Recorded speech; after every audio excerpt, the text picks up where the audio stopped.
Hello, happy Thursday. I'm going to read out loud. I want to make sure that my mic's up because some people have been saying it's not that loud. Hopefully you can hear me. Hold on. All right, let me see. Oh, there we go. Ooh, even louder. Okay, I'm gonna read the story Freedom on the Menu as far as I can get. This book I think it's one of Miss Liberi's favorite books. It highlights a really, really, really important time of the real Greensboro sit-ins. Some of us did not watch the interview and did not understand the directions of the last question where it was like, I did not want something from the text. I wanted something from the interview that I attached yesterday. The interview is not going to be attached today. I want you to make sure that you're reading and that you're completely going back to the text because the questions that I'm asking you on the exit ticket are all comprehension questions and they're all factual questions. You can go back and find the answer in the text. They're not critical thinking, they're not inferential, that you can literally find them when you go back and reread. So you need to use our strategy of rereading. You got it, okay? Freedom on the Menu, the Greensboro sit-ins. Just about every week, Mama and I went shopping downtown. I loved having her all to myself for the afternoon. Whenever it was hot or we got tired, we'd head over to the snack bar in the five and dime store. We'd stand as we sipped our Cokes because we weren't allowed to sit at the lunch counter. So we've talked about this, right? I know that we went to the DuSable Museum, and a lot of you had information for people that just talking about it. And so at one point, and for a very long time, African American people did not get equal treatment. And their whole reasoning behind it was that it was separate but equal. Separate swimming pools, separate water fountains, separate movie theaters, separate hotels. And if there was a store that they could purchase in, so this is how crazy that is, that African American people would go to a store and spend their money, right? Spend their money, but they were not allowed to sit at the counter. I mean, it's so disrespectful, right? And it's so unfair. So they're able to spend their money at places, but they had to go through the back a lot of the time. They had to do like pick up window instead of just actually eating in the restaurant. So they were not allowed to sit at the lunch counter. And it wasn't because no one was allowed to sit at the lunch counter. It's because white people are the only ones that are allowed to sit at their lunch counter. Once I watched a girl swivel a stool as she spooned a banana split. In the empty seat beside her was a purse almost exactly like mine. Can I have a banana split? I begged Mama. Not here, Connie, said Mama. I'll fix you one at home. Won't be the same, I grumbled. All over town, signs told Mama that and me where we could and couldn't go. Signs on water fountains and swimming pools and movie theaters and even bathrooms. So I know if you were at Great Lakes Academy last year in second grade, you did your civil rights movement unit.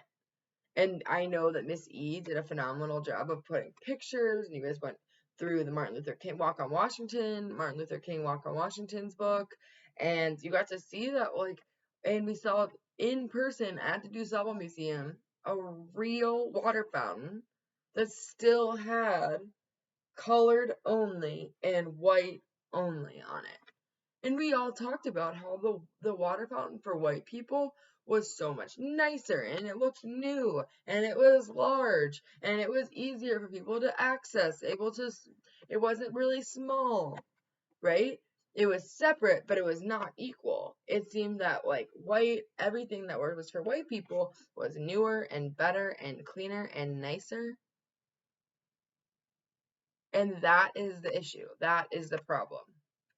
They thought that segregation was a big, like, oh, yeah, but at least they're getting these things. They have freedom. No, it wasn't freedom because they were still limited, right? They were still treated less than the white people. So in this text, Mama's right now saying, we cannot have a banana split like the girl you're seeing at the counter. That would not feel good, right? I want you to think about how Connie would feel. She sees a girl probably similar age. They have a purse almost exactly the same. probably have so many things in common. And she gets to have a banana split at the counter, but Connie can't because of her skin color. Not here, Connie, said Mama. I'll fix you one at home. Won't be the same, I grumbled. All over town, signs told Mama and me where we could and couldn't go. Signs on water fountains, swimming pools, movie theaters, even bathrooms.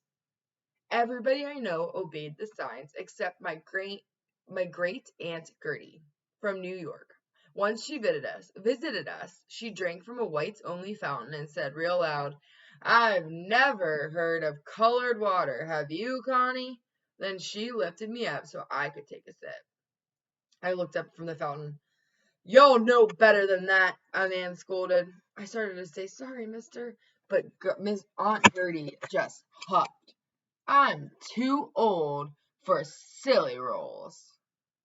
So when this was a question on our exit ticket and some of us did not say Aunt Gertie, I was so confused because it's in the text. This is a perfect example of a factual question.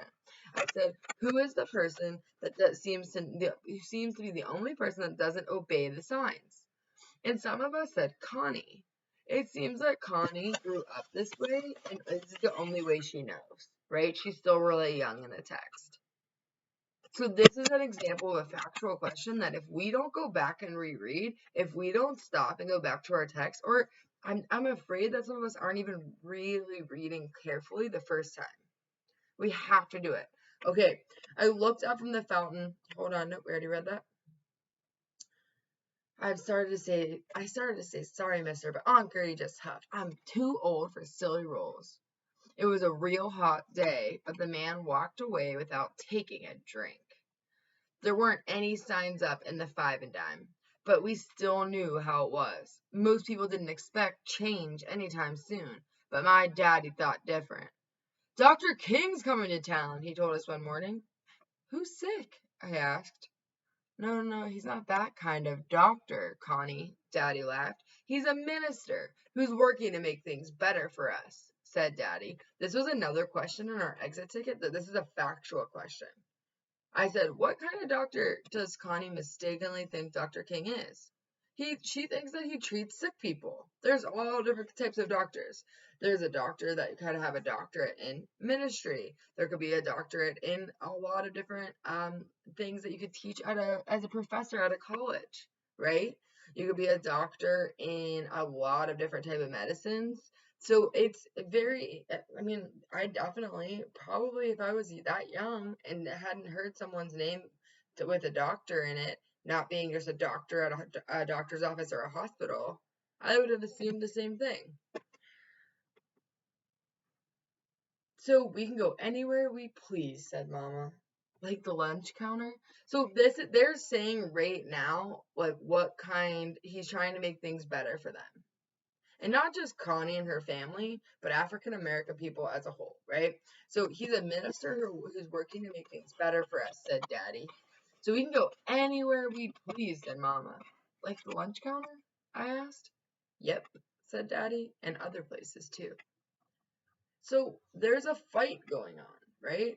There are some people, a lot of people, that are like, we are not being treated right, so we need to do something about it. And Dr. King was a phenomenal leader because he believed in the positives and spreading the positives about what can be done. And so he was never interested in a violent protest. He was interested in standing up for people and standing up for himself and standing up for his family and making a change and making a difference, but he never wanted to do anything violent. Okay, so now I'm going to get to, hold on one second.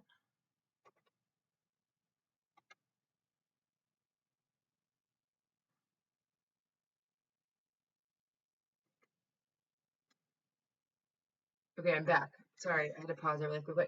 Okay. Later that week, our whole family went to hear Dr. King preach at the college chapel. So my video is about to end, right? So I've read a lot. I've talked about a lot.